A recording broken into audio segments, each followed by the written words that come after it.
حضور اشرف الفقہا، اہل سنت، تکبیر،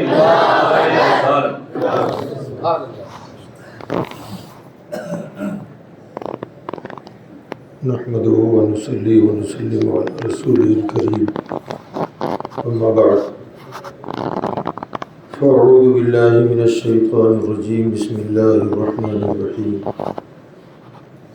يا أيها الذين آمنوا قوا أنفسكم وأهليكم نارا وقودها الناس والحجارة صدق الله العظيم. معزز محترم علماء ملت اسلامیہ، دیگر حاضرین مجلس، السلام علیکم ورحمۃ اللہ وبرکاتہ. الحمدللہ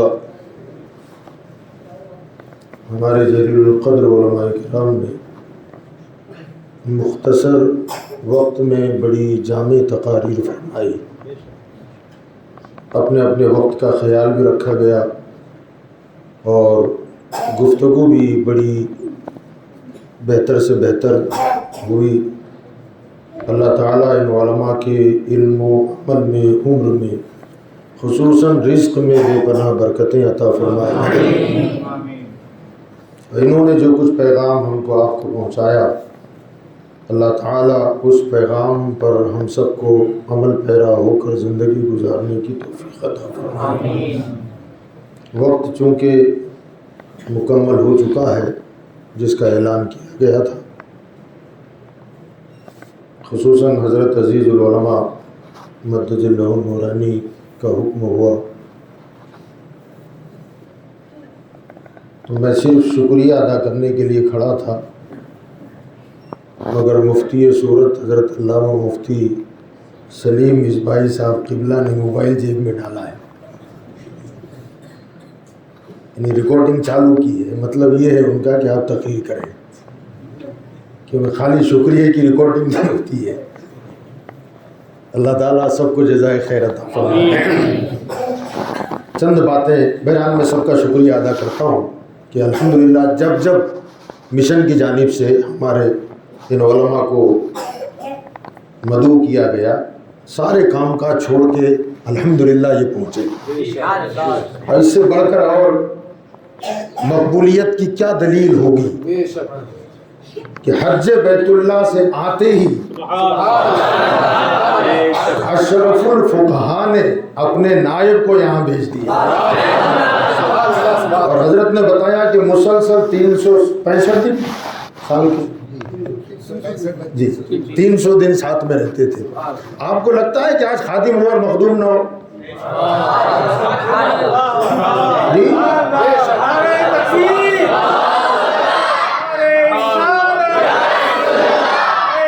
حضور اشرف الفقہا، عرس حضور اشرف الفقہا، بلبل عباد رضا. ظاہری حیات میں جہاں مخدوم ہوتے وہاں خادم ہوتے. اب ظاہری حیات میں تو نہ رہے، میرا وجدان کہتا ہے جہاں خادم ہوگا وہاں ان کی روحانیت ہوگی. قابل مبارکباد ہے یہاں کے یہ کمیٹی کے حضرات، عبدالرحیم صاحب ہیں، جاوید بھائی ہیں، اللہ رکھا صاحب ہیں، سید صاحب اور دیگر رفقا، حافظ عمران صاحب ہیں، کہ الحمدللہ حضور اشرف الفقہا جسمانی اعتبار سے نہ صحیح روحانیت کے ساتھ یہاں موجود ہے. اللہ اس محفل کو قبول فرمائے. جو آیت کریمہ کی تلاوت میں نے کی ہے اس پر تھوڑی سی روشنی ڈال کے اپنی بات کو ختم کر دو. اللہ تعالیٰ قرآن میں فرماتا ہے کہ اے ایمان والو، بچاؤ اپنے آپ کو اور اپنی اہل و عیال کو جہنم کی آگ سے.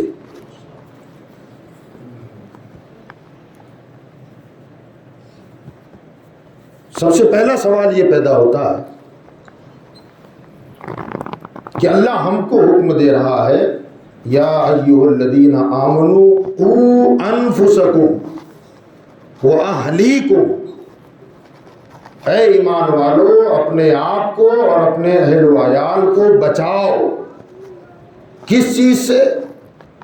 جہنم کی آگ سے بچاؤ، دوزخ سے بچاؤ. یہاں سوال پیدا ہوتا ہے کہ ہم بچائیں گے کہ اللہ بچائے گا؟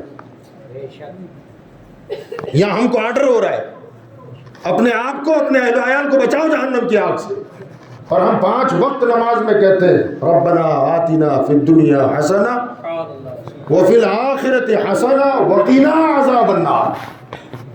بندہ کہتا ہے اللہ تو ہمیں جہنم کی آگ سے بچا، اور اللہ ہم سے کہتا ہے تو اپنے بال بچوں کو بچا. سوال یہ ہے کہ ہم بچائیں گے کہ اللہ بچائے گا؟ تو جواب تو ہمارا یہی ہوگا کہ اللہ بچائے گا. ہم کیسے بچائیں؟ تو یاد رکھیں اگر ہم بچا نہ سکتے تو اللہ حکم نہ دیتا، کیونکہ اللہ لا یکلف اللہ نفسا الا وسعها، کسی جان کو اس کی طاقت سے زیادہ بوجھ اللہ دیتا ہی نہیں ہے. اللہ پہلے طاقت دیتا ہے، بعد میں آرڈر کرتا ہے.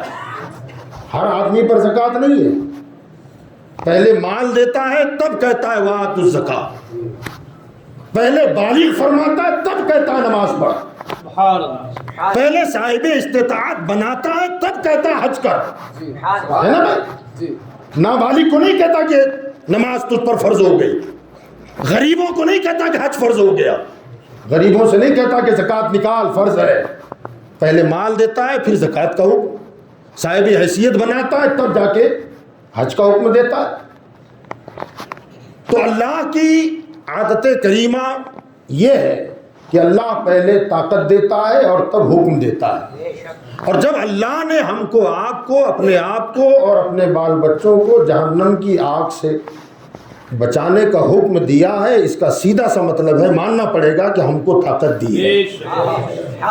طاقت ہے تبھی تو حکم مل رہا ہے. اب وہ طاقت کا استعمال ہم کو آپ کو کرنا ہے، جیسا کہ ہمارے کچھ علماء نے یہ بتایا، خاص طور سے حضرت نے اظہری صاحب نے بتایا ہر آدمی اپنے گھر میں محنت کرے نا یار. یہی پیغام تھا، یہ جملہ حضرت نے کہا ہر آدمی اپنے گھر میں کام کرے.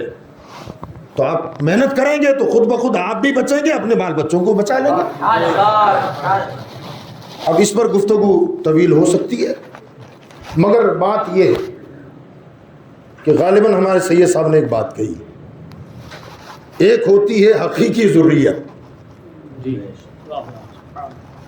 بھئی ہم تو دین پر عمل کریں نہ کریں، قرآن کے حکم پر عمل کریں نہ کریں، ہم اپنے آپ کو جہنم سے بچائیں نہ بچائیں، اپنی اولاد کو بچائیں نہ بچائیں، مگر کچھ تو وہ ہے نا جو مکمل عمل کرنے والے ہیں. تو ایک تو ہماری حقیقی اولاد ہوتی ہے اور ایک روحانی اولاد ہوتی ہے. اب روحانی اولاد میں جتنے مرید ہوتے ہیں اپنے پیر کی اولاد ہوتے ہیں، ان کی ضروریت ہے. تو گویا اللہ نے خالی حقیقی اور سلبی اولاد کے لیے نہیں فرمایا، فرمایا ایمان والو تم بھی اور اپنے بال بچوں کو بھی، اپنے آپ کو بھی، اپنی ضروریت کو بھی جہنم کی آگ سے بچاؤ. تو ممکن ہے کہ ہم عمل نہ کریں، مگر اشرف الفقہاء عامل تھے، وہ عمل کرنے والے تھے اور عمل کر کے دکھایا.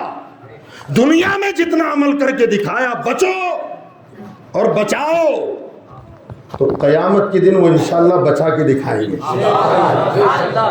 یاد رکھیں، اس لیے وہ کونوا مع الصادقین جو فرمایا نا کہ صحبت اختیار کرو نا سچوں کی، ان کے ساتھ ہو جاؤ. کیا مطلب؟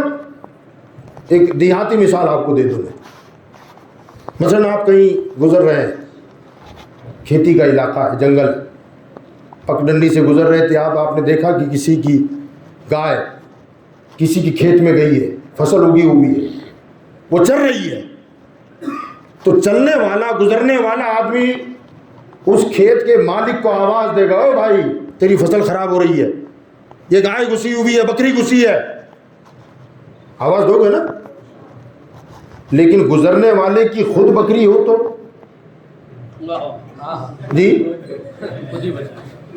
چلاؤ جو اس کو کہ دیکھ تیرے کھیت میں گھسی ہے. اس کی نظر پڑنے سے پہلے اسے کھینچ لو گے کیونکہ اپنی بکری ہے. اس لیے اللہ نے فرمایا تم کسی کی حال بن جاؤ نا، کسی کی ضروریت میں چلے جاؤ.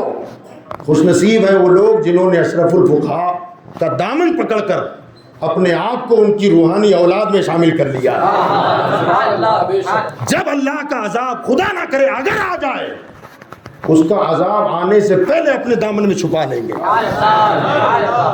یا ایھا الذین آمنوا قوا انفسکم واہلیکم نارا وقودھا الناس والحجارہ. اس میں اور بھی مزید گفتگو ہو سکتی ہے. انسان کون سی آگ سے بچاؤ؟ وقودھا الناس والحجارہ، جس کا ایندھن انسان اور پتھر ہے.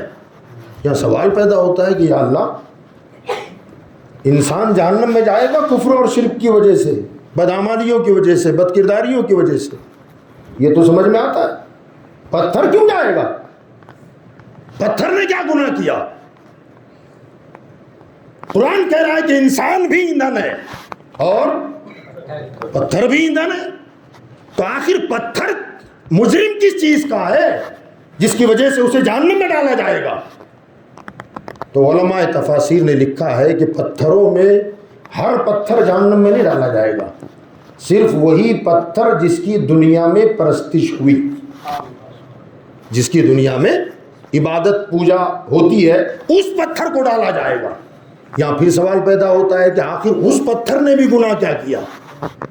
وہ تو کہیں جنگل میں تھا، اٹھانے والا انسان، تراشنے والا انسان، رنگ و روغن چڑھانے والا انسان، ماتھا رگڑنے والا انسان.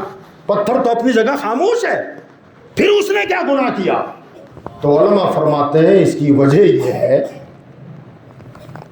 کہ یہ جو پرستش کرنے والے لوگ ہیں، ان کا عقیدہ یہ ہے کہ یہ جہنم سے بچائیں گے، یہ جہنم سے بچائیں گے، اس لیے عبادت کر رہے ہیں. تو اللہ فرمائے گا پہلے ان کو ڈالو، اور جب یہ جلیں گے بعد میں ان کو ڈالو، تاکہ وہاں جب دیکھیں گے نا تب احساس ہوگا ہائے افسوس، جس کو بچانے والا سمجھا تھا وہ مجھ سے پہلے حاضر ہے. کاش کہ اسے نہ پوجا ہوتا، کاش کہ اس کی عبادت نہ کی ہوتی. تو یہ احساس دلانے کے لیے ان پتھروں کو ڈالا جائے گا. ایک ہے سزا، خالی سزا، مگر ایک ہے احساس دلا کر سزا. یہ دوہری سزا ہوتی ہے. ایک کسی کو بتاؤ میں تو مارتے رہو، کوئی احساس نہیں ہوگا، مگر اس کی غلطی کو یاد دلا دلا کے ٹھکائی کرو، تب زیادہ احساس ہوتا ہے.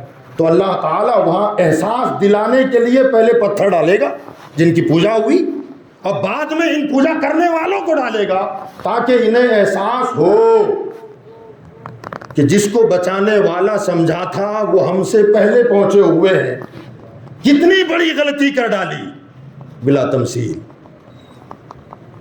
قیامت کے دن ایک حدیث میں یہ بھی آیا کہ حضور صلی اللہ علیہ وسلم 3 سجدے عرش کے نیچے کریں گے، میرے اتنوں کو جنتی بنا دے، جہنم سے نکال دے.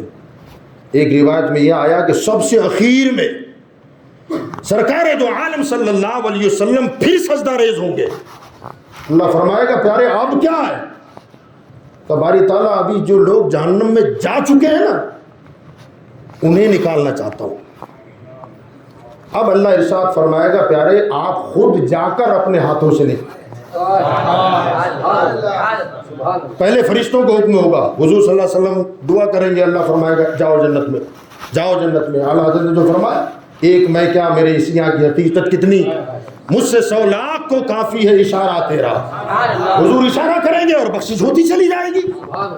مگر جو جا چکے ہیں آقا کہیں گے مولا انہیں بھی نکالنا چاہتا ہوں. اب اللہ فرمائے گا جا کے خود آپ نکالیں، خود آپ نکالیں.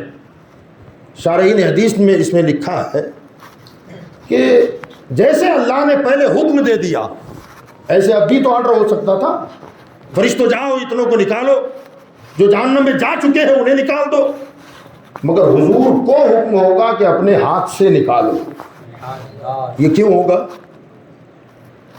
تاکہ اس میں جو صاحب ایمان بدعمالیوں کی وجہ سے جل رہے تھے، اور کچھ تو وہ ہیں جو بدعقیدگی کی وجہ سے گئے، وہابی، نجدی، غیر مقلد، یہ جو اندر داخل ہوئے، جو میرے نبی کو بے بس بے اختیار سمجھتے تھے کہ محمد کچھ نہیں کر سکتے، اللہ فرمائے گا جا کے اب انہیں بھی دکھا دو،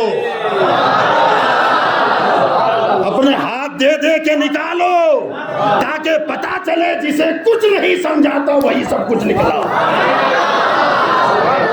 یہ احساس دلانا ہوگا تو قیامت کے میدان میں اللہ تبارک و تعالی وہاں اپنے ولیوں کی شان بھی ظاہر فرمائے گا، انہیں دکھائے گا کہ تم جو ولیوں سے دور دور بھاگتے تھے نا، یہی اپنے دامن میں چھپا چھپا کے لے جائیں گے۔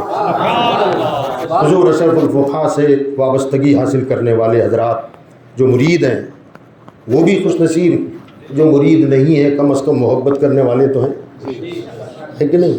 ایک روایت میں آیا ہے کہ وضو کے لیے پانی پیش کیا، اللہ فرمائے گا ڈھونڈو، ہو سکتا ہے تمہاری کوئی شفاعت کر لے۔ تو ایک بندہ دوڑتا ہوا جائے گا، ایک عالم ربانی کو دیکھے گا، پہچان لے گا، کہ حضور مجھے پہچانا؟ وہ کہے گا نہ میں نے نہیں پہچانا۔ کہ حضور ایک مرتبہ آپ کو میں نے وضو کے لیے پانی دیا تھا۔ وہ کہے گا نہ میں نے نہیں پہچانا۔ اللہ فرمائے گا میں بھولنے سے پاک ہوں، اس نے آپ کو ایک مرتبہ وضو کے لیے پانی دیا تھا، وہی خدمت میں نے قبول کر لی، لے جاؤ جنت۔ تو حضور اشرف الفقہاء عالم نہیں تھے، عالم گر تھے،